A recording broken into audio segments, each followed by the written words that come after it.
तो वजह बहुत सारी हो सकती है, लेकिन चूंकि अंधेरा है और जब अंधेरा होता है तो फिर आप स्वतंत्र होते हैं अनुमान करने के लिए, कल्पना करने के लिए। तो इस रिपोर्ट को भी अगर आप माने तो 20% अंधेरा है, 80% क्लैरिटी है।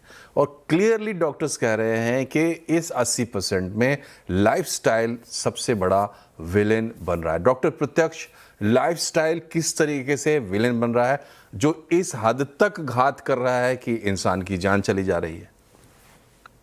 एक्चुअली मनोज जी, लाइफस्टाइल जो है ना काफी ज्यादा बड़ा उत्तरदायी है, काफी ज्यादा बड़ा आंसरेबल है। क्योंकि हम लोग जो है ना भागदौड़ भरी जिंदगी के अंदर या ऑलमोस्ट रूटीन में इंटरस्टेट ट्रैवल करते हैं, तो हम लोग ना जाने अनजाने में बहुत सारी चीजें ऐसी खाते हैं जो कहीं ना कहीं हमारी बॉडी के अंदर फैट को इंक्रीज करती हैं। उदाहरण के लिए, मान लीजिए लाइफ में कुछ अच्छा हो गया, आज प्रमोशन हो गई, कहीं ज्यादा एक्स्ट्रा इनकम होगी, बच्चे अच्छा नंबर ले आया, बच्चे ने कुछ अच्छा कर दिया, तो हम लोग क्या करते हैं, हम लोग उसको जो रिवार्ड सिस्टम को बॉडी को देते हैं ना, वो कहीं ना कहीं हम लोग फैट के रूप में देते हैं। एक जो सबसे बड़ा कारण है कि हम लोगों का रिवार्ड सिस्टम ही जो है वही गलत है। हम लोग उस चीज को बल्कि ओवर ईटिंग के थ्रू, जो डॉक्टर साहब ने भी बोला, ओवर ईटिंग के थ्रू देते हैं। जैसे पेटू वाली जो लाइन डॉक्टर साहब ने यूज करी, दिस इज ऑनेस्टली बिल्कुल उन्होंने सही कहा कि हम लोग ओवर ईटिंग कर लेते हैं। हम लोग पिज्जा भी खाएंगे, बर्गर भी खाएंगे, ड्रिंक्स भी करेंगे।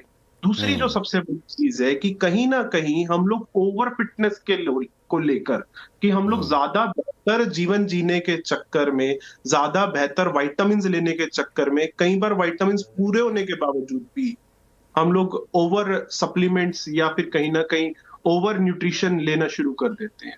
या हम्म। हम लोग अपने इंस्ट्रक्टर्स के थ्रू इतना ज्यादा इन्फ्लुएंस्ड होते हैं, या कई बार कुछ ऐसे अपने आइडियल लोगों के थ्रू इतने ज्यादा इन्फ्लुएंस्ड होते हैं कि हमारी बॉडी फिट है, कंप्लीटली हेल्थी है, पर हम लोग ओवर मसल गेन करने के लिए या एक ओवर सुपीरियर बॉडी पाने के लिए हम लोग ऐसे सप्लीमेंट्स ले लेते हैं जो कहीं ना कहीं जाने अनजाने में हमारे बॉडी वाइटल्स या हमारे बॉडी ऑर्गन्स को, उनके काम करने के तरीके को बदलना शुरू कर देते हैं। जो अपने आप में एक बहुत बड़ा चैलेंजिंग पार्ट है, स्पेशली हमारी जैसी कंट्रीज में, जहां पे अभी तक ऐसी चीजों को लेकर कोई रूल नहीं बना कि जिम्स या स्लिमिंग सेंटर्स का किस तरीके से, या उनके पास क्या स्पेशल सर्टिफिकेशंस होने चाहिए। न्यूट्रास्यूटिकल्स के अंदर आप देखो कि हम लोग रूटीन में देखते हैं पेशेंट्स क्या करते हैं कि जी मैं तो प्रोटीन ले रहा हूँ। अब यहाँ पे हम्म। देखो डॉक्टर से पूछा ही नहीं जाता आइदर प्रोटीन इज इंपॉर्टेंट और नॉट, आपको जरूरत है भी या नहीं, बस प्रोटीन अच्छा है। और मैं तो डॉक्टर साहब सुबह भी 2 स्कूप लेता हूँ, रात को भी 2 स्कूप लेता हूँ। तो इस हम्म। तरीके की जो प्रैक्टिस है ना, सेल्फ मेडिकेशन या सेल्फ न्यूट्रिशन लेना, this hmm. Is actually wrong. यहाँ ये समझना बड़ा जरूरी है कि आप हर चीज को, बेहतर डॉक्टर्स हैं, एक छोटी सी कंसल्टेशन लो, क्या दिक्कत है? इतने सारे डॉक्टर्स हैं, इतने अच्छे अच्छे डॉक्टर्स हैं, कंसल्टेशन लेने में मुझे नहीं लगता कोई हर्ज। जी। तो सोच समझ कर करना है जो भी करना है, और यहाँ पर जो उपाय है वो तो प्रिवेंशन ही है। क्योंकि जब ये हो रहा है तो उसके बाद जान ही नहीं बच रही। जब जान नहीं बच रही तो फिर आप क्या इलाज कर लेंगे? तो इलाज यही है कि आप उसको प्रिवेंट करें।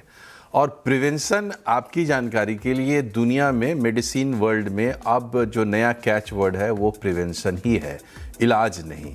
क्योंकि इलाज करके देख चुके और इलाज का फ़ायदा होता है, इसमें कोई दो राय नहीं है। लेकिन अब सोच ये है कि इलाज की ज़रूरत ही क्यों पड़े?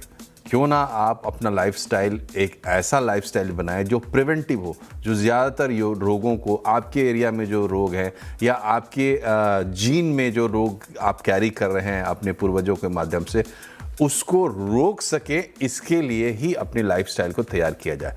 तो प्रिवेंटिव लाइफस्टाइल पे बातचीत करेंगे और उसके महत्व को समझेंगे एक छोटे से ब्रेक के बाद। बने रहिए हमारे साथ।